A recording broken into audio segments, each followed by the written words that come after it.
Hello everyone, this is Ian. So Random Flow version 1.5.0 is now out and we're going to test it out in this video. I'm going to model something like a sci-fi processor or something.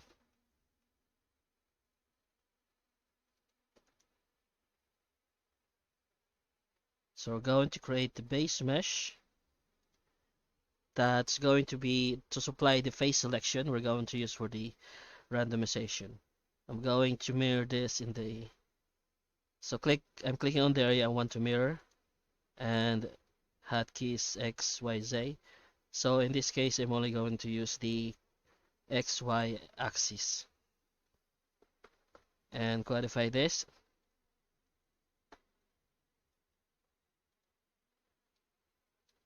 Create a line here. So in the documentation, I've stated that if you have an interesting topology, then those will be mirrored in the resulting randomized mesh versus having just a plain topology. So if you want variation in the resulting design, just add a few edge flow or something like that. Just make sure that the topology is mainly quads. The script will only subdivide the right here, the cuts will only subdivide quads and tris, but it will not subdivide ingons.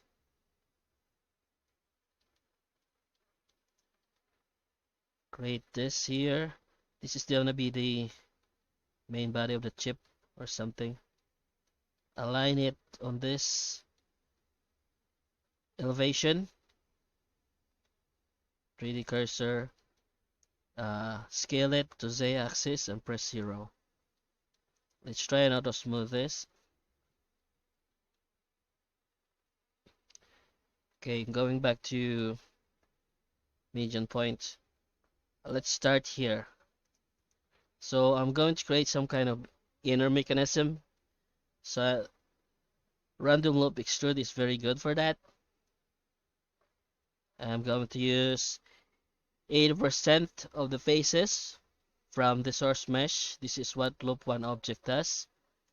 And then I think we're going to leave it as this one. So 40% from the 80% of the loop 1 object.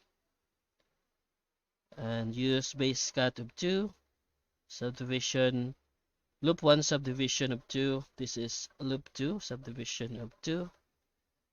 And let's try looking out for a pattern that's a pattern that we want, 0.04.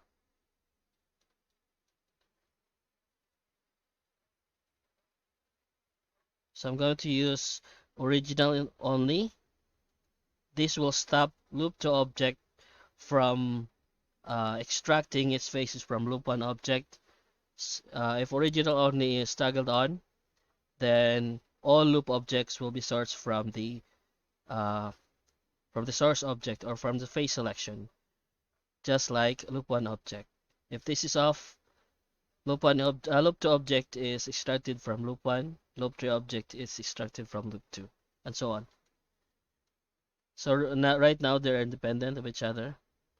So you see if I change this random seed of loop 2, loop 1 doesn't change, whereas if this is on, loop 1 doesn't change also, but this is sourced, loop 2 object is sourced from the loop 1 object. Okay. And individual solver and path, sampling. This is going to be loop 2 object. I'm going to use longest and 80% also. Let's try and make this rise up beyond the elevation of loop 1 object. Okay, Now let's play with the seed. Actually this looks kind of good already. But let's see. So 727. I'll try to remember the value if I can.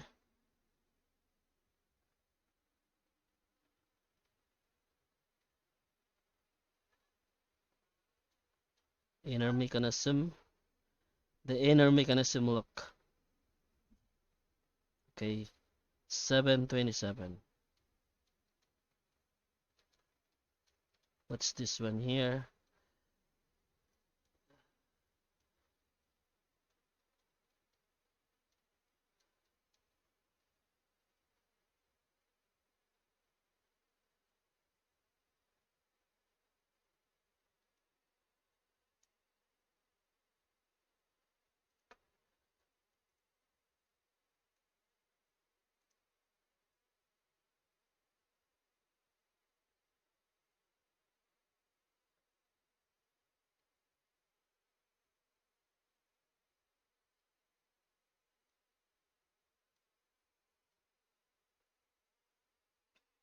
Okay, and using the same selection, I'm going to use random tubes to create something like wires instead of tubes. Wire, kind of like a wire design instead of tube design. So margin is 0.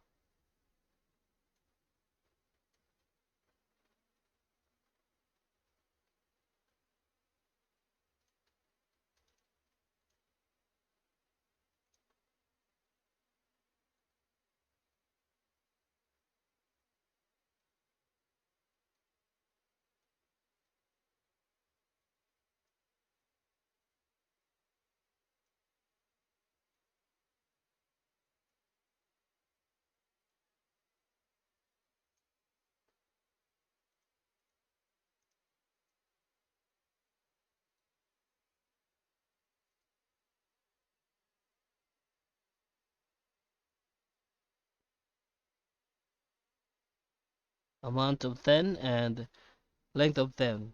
So probable amount to be generated is 10. It might be 9, 8, or 10, but it won't go past 10.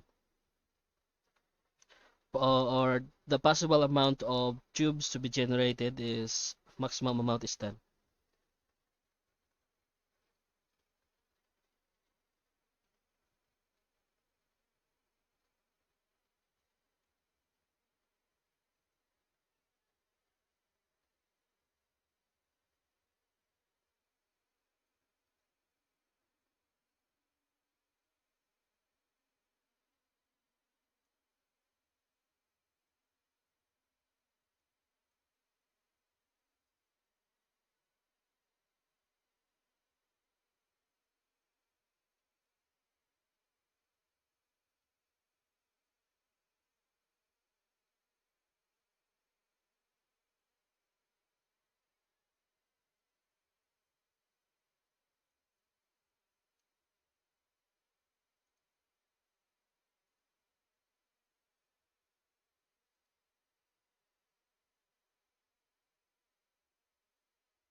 So I'm just looking for a layout or pattern that I want.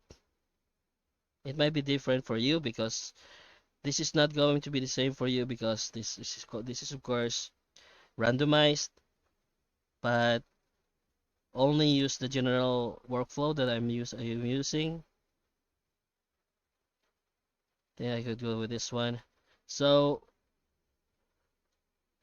I'm going to use the same face selection again. Uh, this time using loop one object, raise it up, and create some kind of covering, top covering that will cover some of the wires, cover some of the inner mechanisms underneath and the wires. So Let's try 15 panel size and increase subdivision. And let's look for a pattern that's good.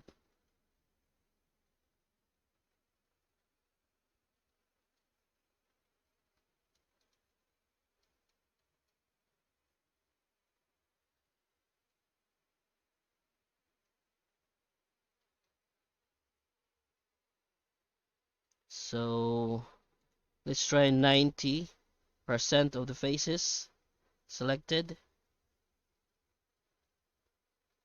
Okay, let's just try 80. Too much cover.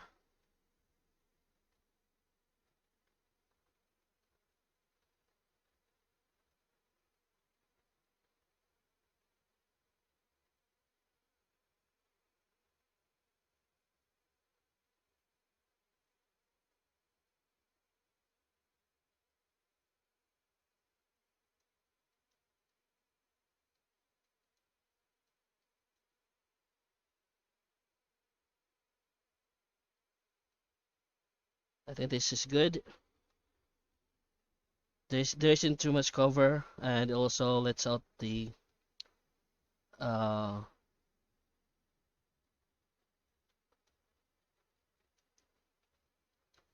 so let's repair this. I want this and this, and let's raise this up a bit.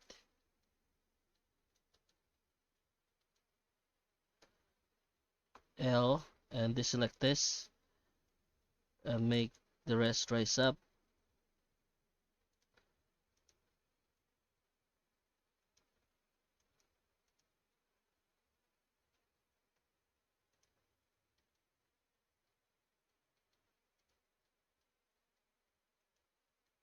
So you do have to sometimes go to the result of the randomization and fix something yourself.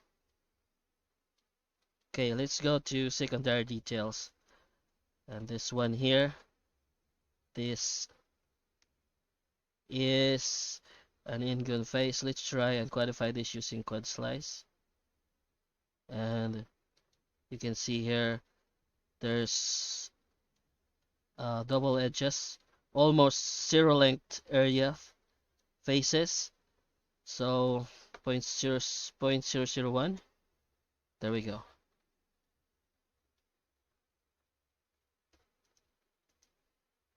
Linked flat faces.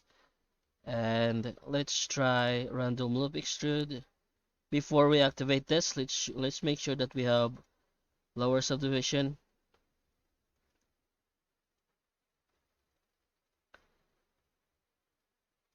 And we're going to use or turn off original only and individual solver and paths.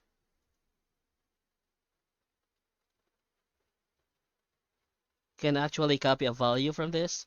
Control C and V. Control C, V.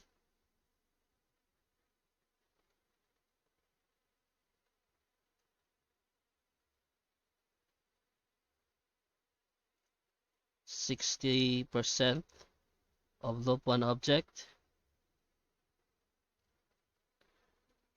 Look for a pattern that kind of makes sense to the distance, to the render distance that you're planning. If the render distance is close, then you have to really define the design of every object. Whereas in medium range or long range, something like this, without putting in tertiary shapes or too much secondary shapes, then you can the designs the designs can actually work from that distance. Most designs can actually work with us from that distance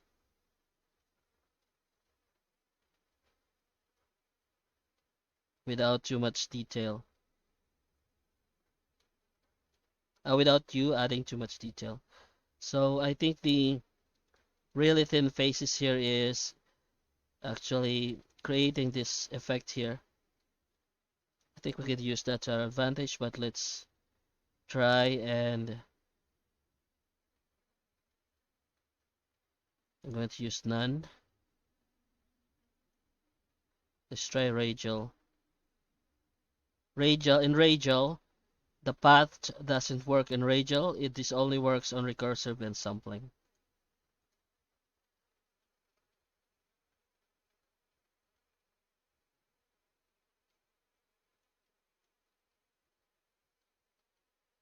Okay, I think that looks good. So the object or the source object is still selected. Let's try paneling. Reduce the thickness and the depth 0.005, 0.005.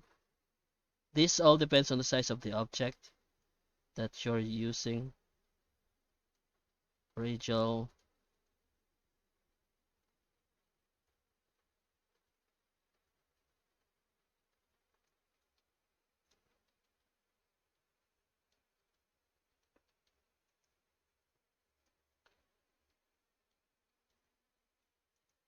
You can push and pull faces. Alt S. Let's try and quantify this.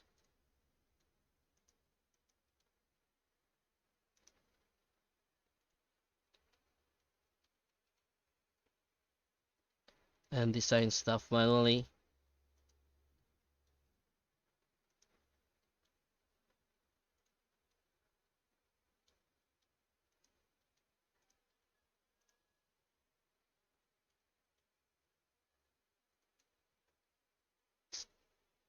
You're essentially trying to tell a story using the design,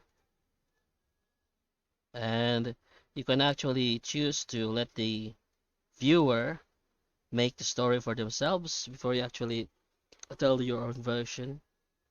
It's kind of like poetry in a sense.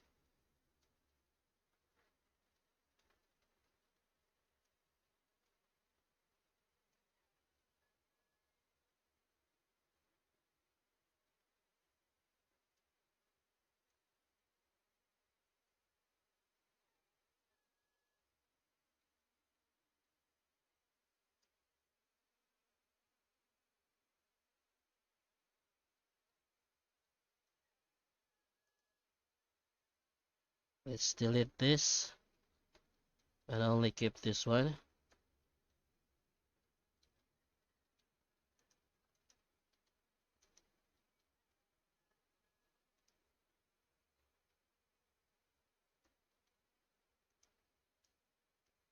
This is already quads. So let's try just paneling. Get rid of the center line caused by the symmetry or the mirror.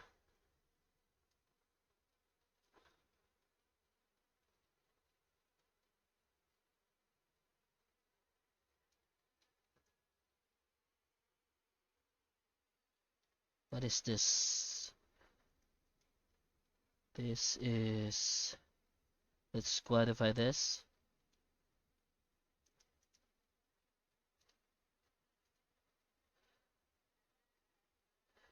Now, if you want to bake this into texture map data like normal ambient occlusion, it all depends on your experience with it.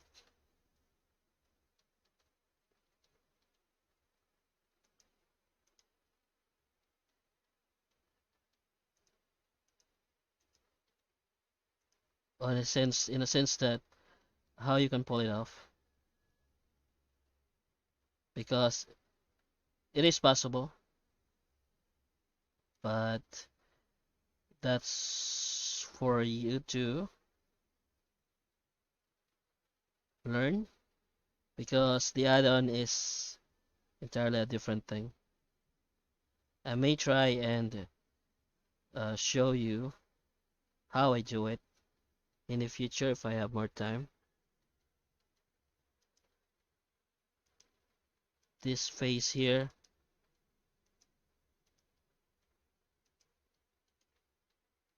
So it's quad.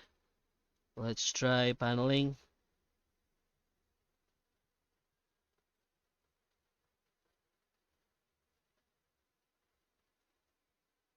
Actually, it kind of overlaps this. What is this?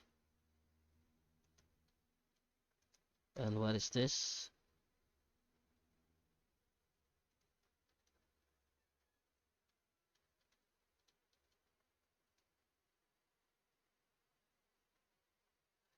I think we can use this. Let's try and y0. Quantify this.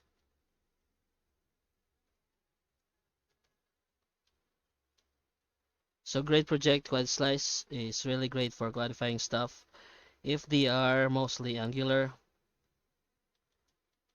it starts to fail with organic shapes or curving shapes.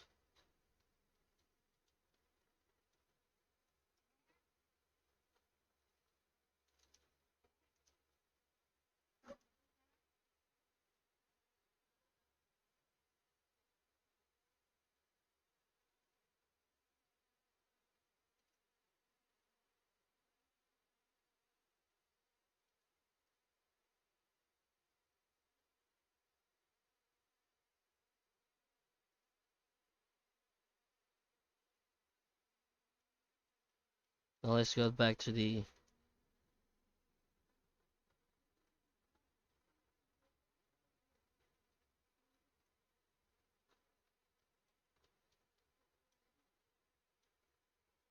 okay.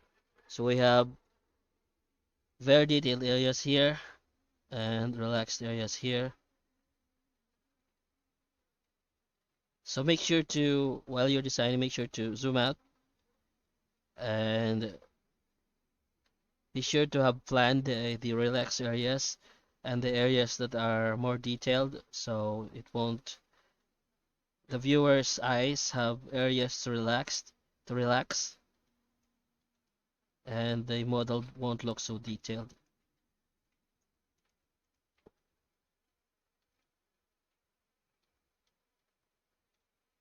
Okay, panels.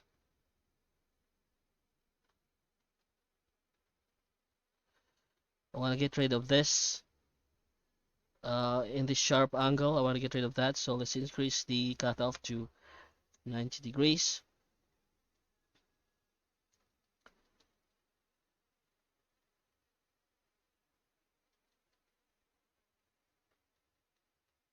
Okay.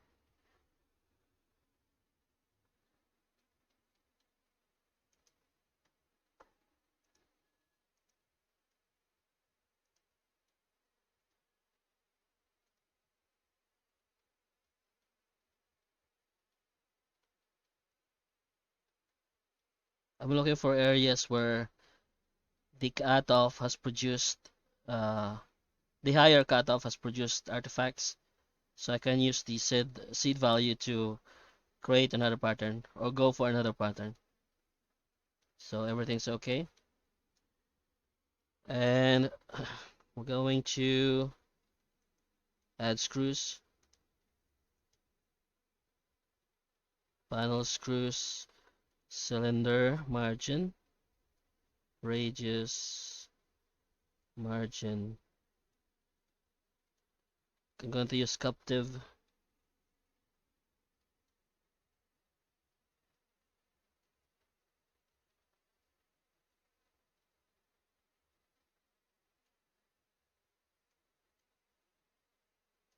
So I don't need the center screws. So go to wireframe view and delete it.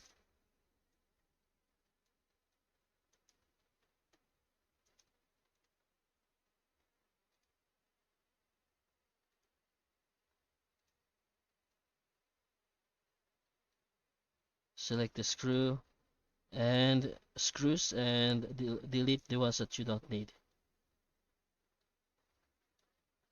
Okay. Let's try this one. So the topology is probably too tight for the margin, so I'm going to dissolve this.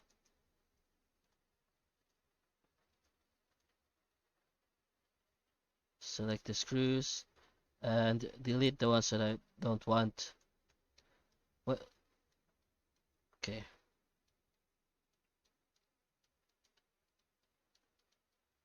Same here.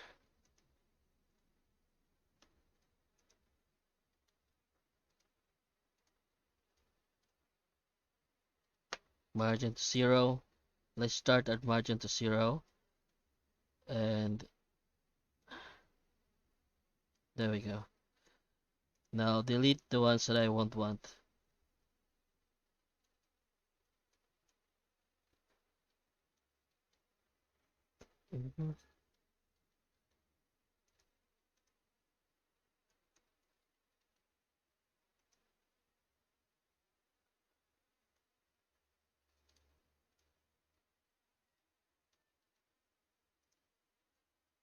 Delete the ones that can't be seen also.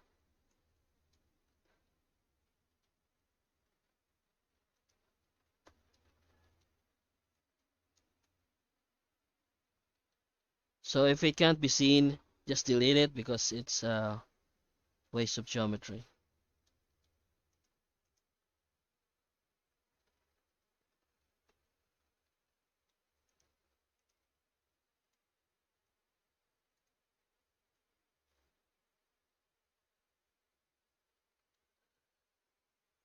Going to emulate the size of the...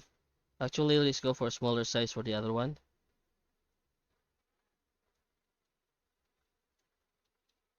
Let's delete this and this.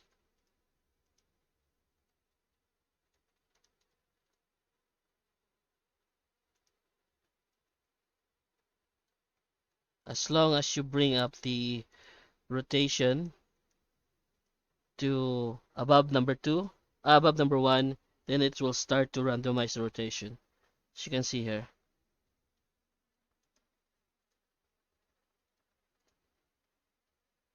Okay, so delete the ones that I don't want. You can also use L. Make sure you are in face selection mode. X and F. L, X, F. Whoops. Okay. Now let's use that as the universal size.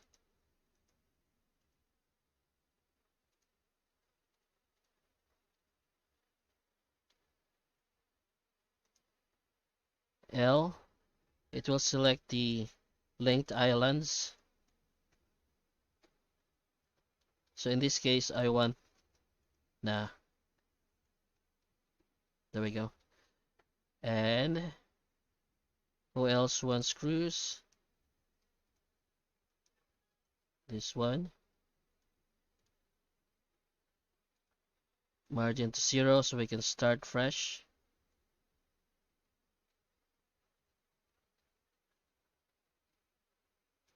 And then delete the ones that we don't want.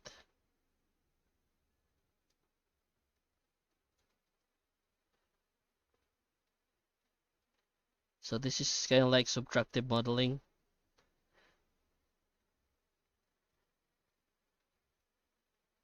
And this is, I think, much faster because the panels, the screws are already there.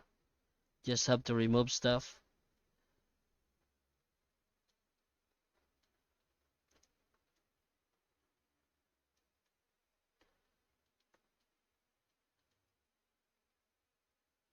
Okay. You can also use inversion. So for example here, panel screws. Select this one, Control I to inverse the selection and delete the rest.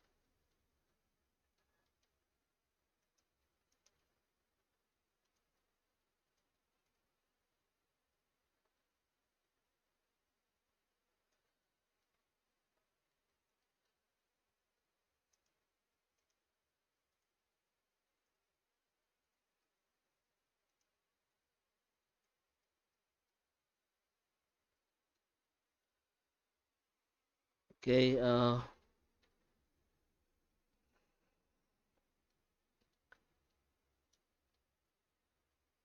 Let's create more. Let's add couplings for the wires. Custom. I'm going to add cable coupling number 2 and generate it for the body only and reduce the radius.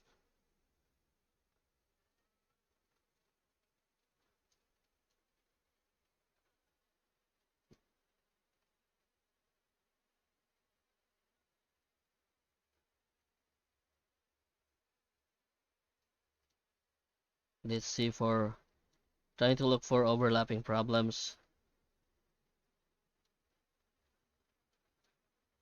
Let's increase the count. Okay, there's overlap. Let's settle for 2. Let's try it here.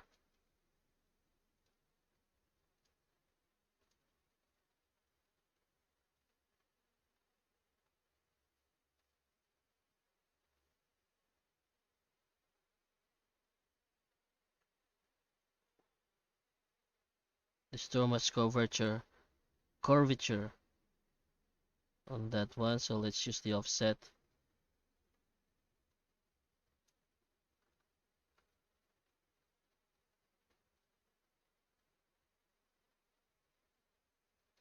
So it generated 3 objects. Okay, so let's try and add screws here as well. Yo. Oh, this is not the real geometry. Captive 1. Look at the offset.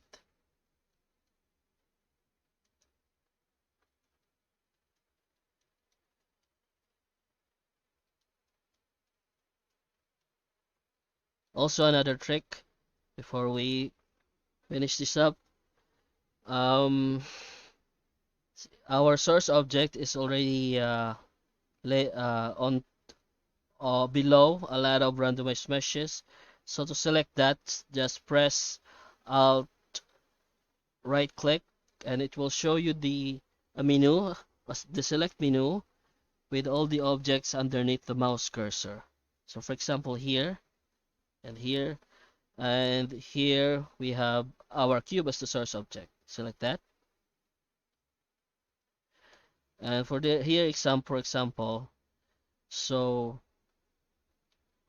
I want to select the flange. So just look for the name. This is probably it because I created flanges earlier on from a pipe object. Actually, why is it our pipes? That's supposed to be our tubes. And to select multiple, cube, shift alt right click and select something. Press shift here. Wait, cube, press shift. No. You also have to press alt shift, right click, and then still pressing shift, select an object, and that's how you select multiple from that. So you don't have to actually go here to select the source object. You can just use alt right click, cube, and hide everything else, shift H, go to edit mode, select a new bunch of faces, go to object mode, alt H, select the cube again, and then random tubes. Just like that. This is actually good. Here's the cut.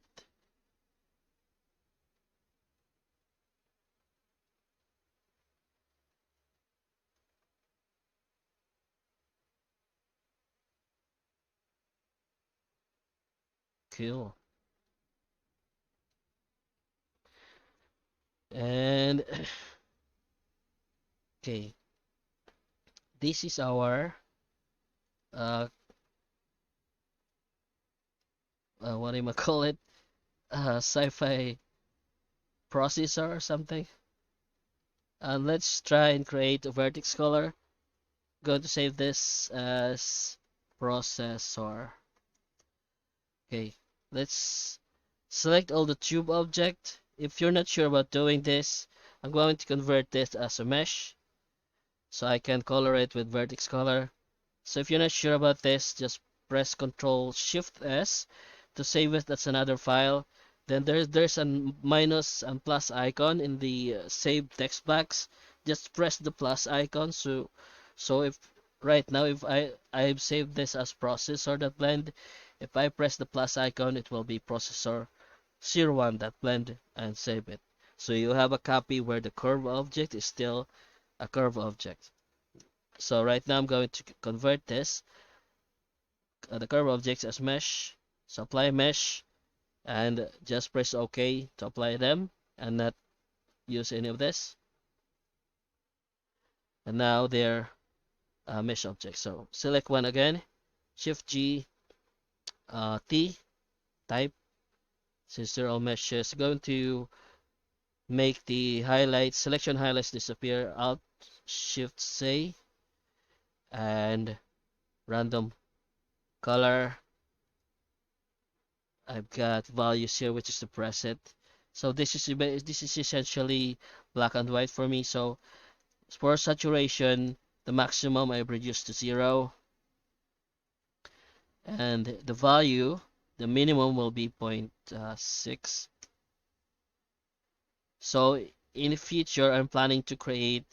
So if you use hard gradient, there's only going to be two gradients here, 0.6 and the one value. In the future, I'm going to add a property here which lets you create or divide this into let's say 2 or 3 or 4 gradients from the minimum and maximum value. So right now there's only 2.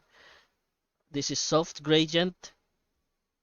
So from 0.6 to 0.1, from the hundreds of fractions or possible fractions from 0.6 to 0.1, and this is the result.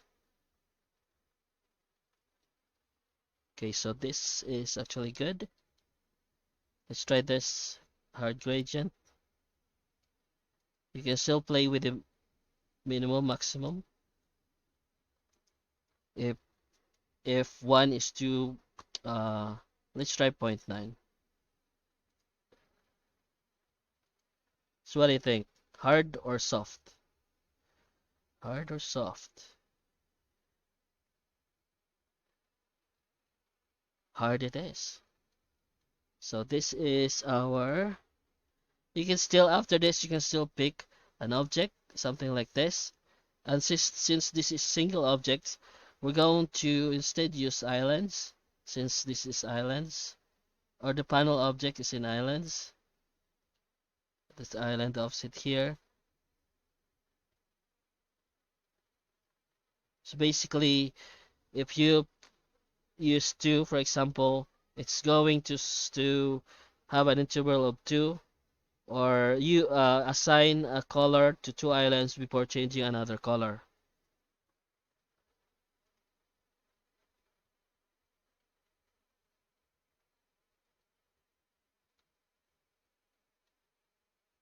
Okay, or we can just use a selection right here, selected.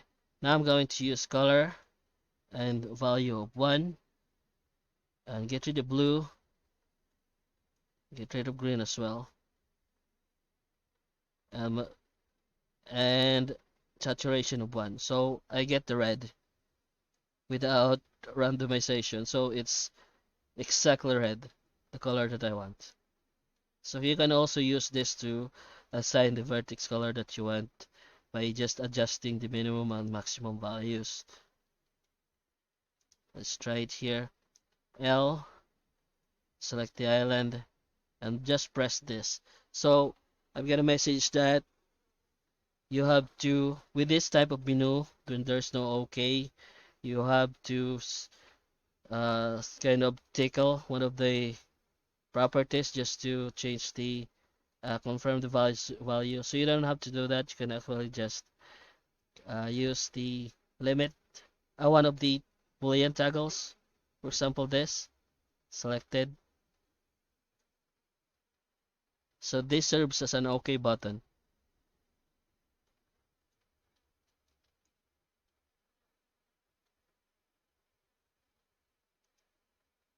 Let's try blue on this one. 0, 0, blue.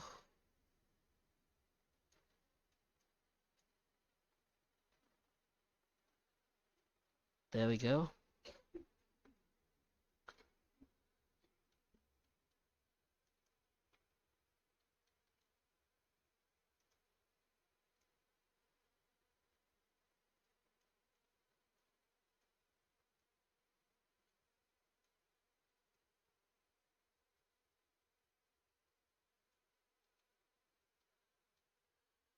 Okay,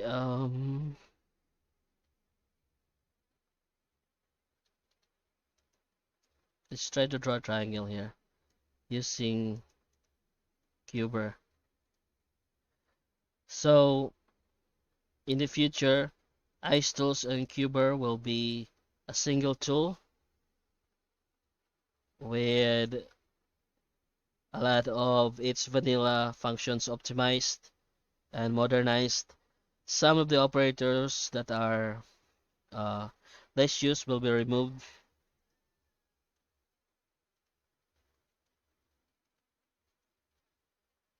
We can actually copy this.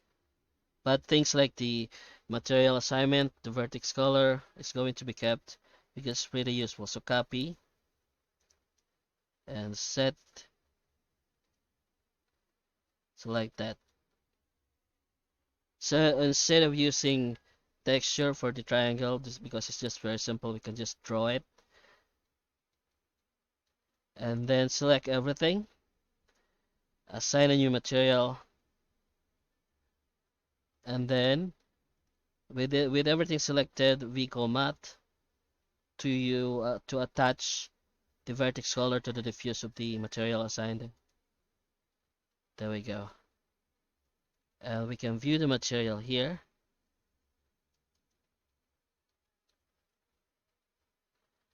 If you don't have a cuber, you can just add this by using the attribute node.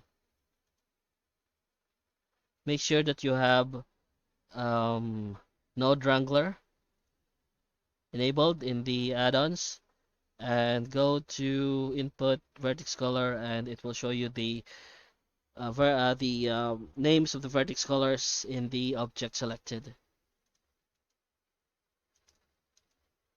So we have it here. So this is going to be our base for the procedural shading that we're going to do. Okay, but that's going to be another video. So for the shading, I'm going to make it a time lapse without voices. So I'm going to model it like this, and then number 2 video will be the shading without me talking because as far as shading goes, we're probably the same. I'm not really that adept at that, so it's much better if I don't talk so I don't misinform you or something. Okay, let's change this to darker. Okay. So after selecting everything, you can just repair the vertex color by selecting the objects individually.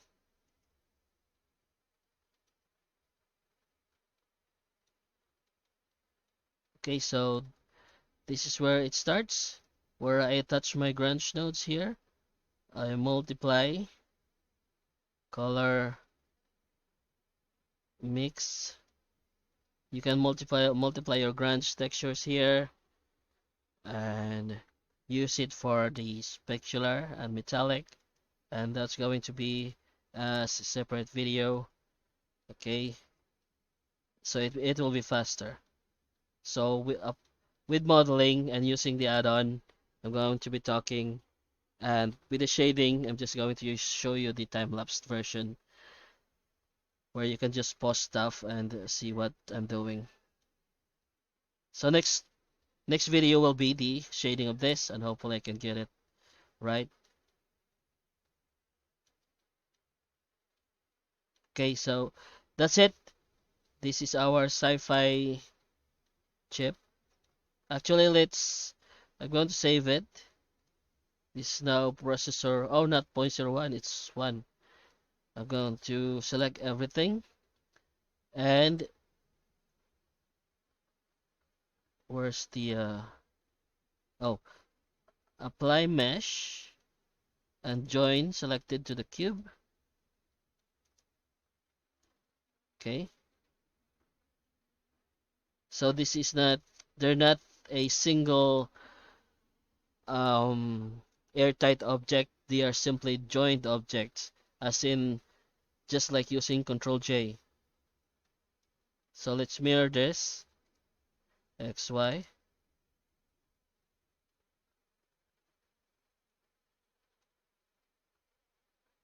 So they're still separate objects. And you can also call, the previous objects are also, previous individual objects are also assigned their own vertex group. So if I select a vertex here and select similar vertex group, you can see this is the their objects as before being joined. So this, for example, this tube here, so they're all still here. And this is, the vertex selection is pretty handy for isolation and deletion, and also if you want to remove certain parts of the joined objects. So with this, you can probably have fun with bisect to X, bisect to Y. Turn this off so it won't clip and merge in the center line. And let's play with this. So in order to have a view like this in edit mode, Shift Alt Z, and then we can start to move. We can't move it. There we go. What is that?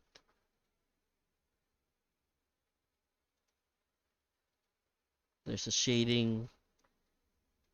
So you can use the bisect to create new designs from this. Let's try it rendered. Whoops. So you can operate as a panel. Depends on the size and the context of the story you're trying to tell. The original design is of course a sci-fi, some kind of sci-fi chip, but then you can enlarge it and use the bisect to create something like this panel here. You can create center panels for, you have floor panel here and floor panel here, and this is going to be the mid panel. You can rearrange this by using bisect, create a top plane that copies the profile shape of the object, then just bake the detail into texture maps. Okay, so make sure to save before doing this, because it has no, you can't, it has no button to revert back to the original position. Okay, or you can just Control O, open the original file again. Okay, so that's it. and hopefully you learned something from this. So I'm just gonna model random stuff from here on, and every time I update the add-on. Okay, so thank you for watching, and have a nice day.